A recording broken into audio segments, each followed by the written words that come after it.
Nalalaman ninyo na sa loob ng 2 araw ay ipagdiriwang ang Pasko at ang anak ng tao ay ipagkakanilong upang ipako sa krus. Kaya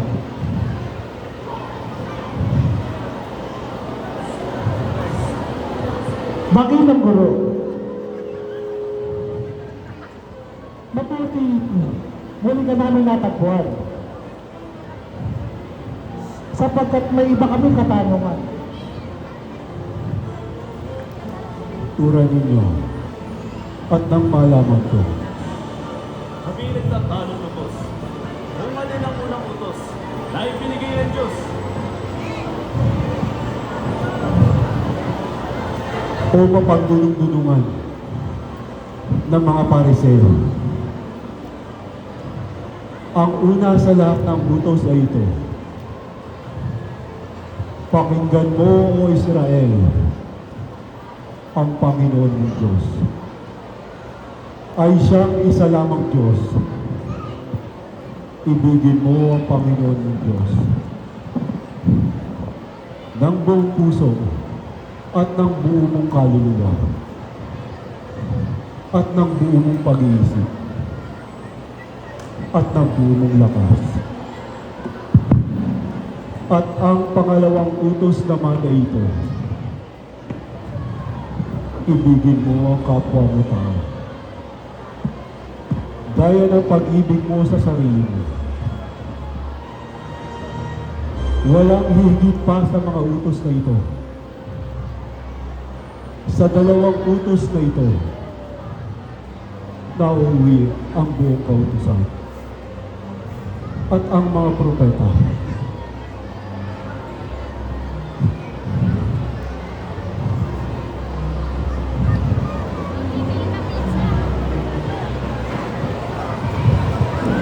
Totoo nga, Maestro. Tunay ang sinasabi mo na ang Diyos ay isa lamang at wala nang iba maliban sa Kanya. At ang pag-ibig sa Kanya ng buong puso, ng buong pag-iisip, at ng buong lakas, at kaluluwa, at pag-ibig sa kapwa ng gaya ng sarili, ay mas mahalaga pa sa bagay alay na sinusulong. Hindi ka malayo sa kaharian ng Diyos.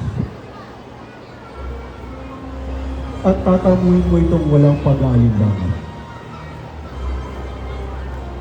At maalaala ko pala, sa darating na araw ng Pasko,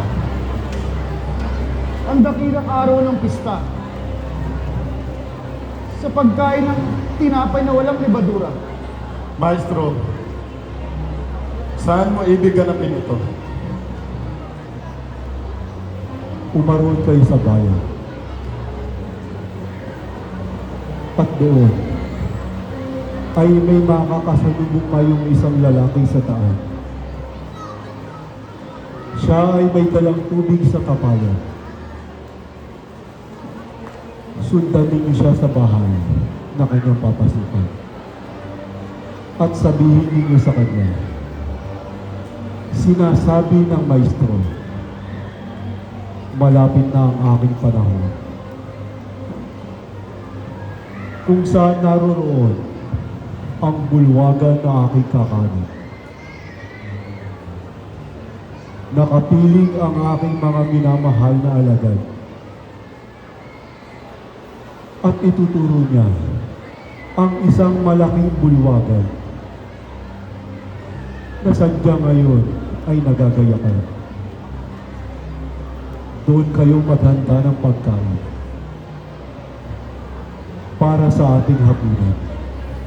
Kung gayon, Maestro, kami magpapaalam sa iyo upang ipaghanda ang bagay na ito.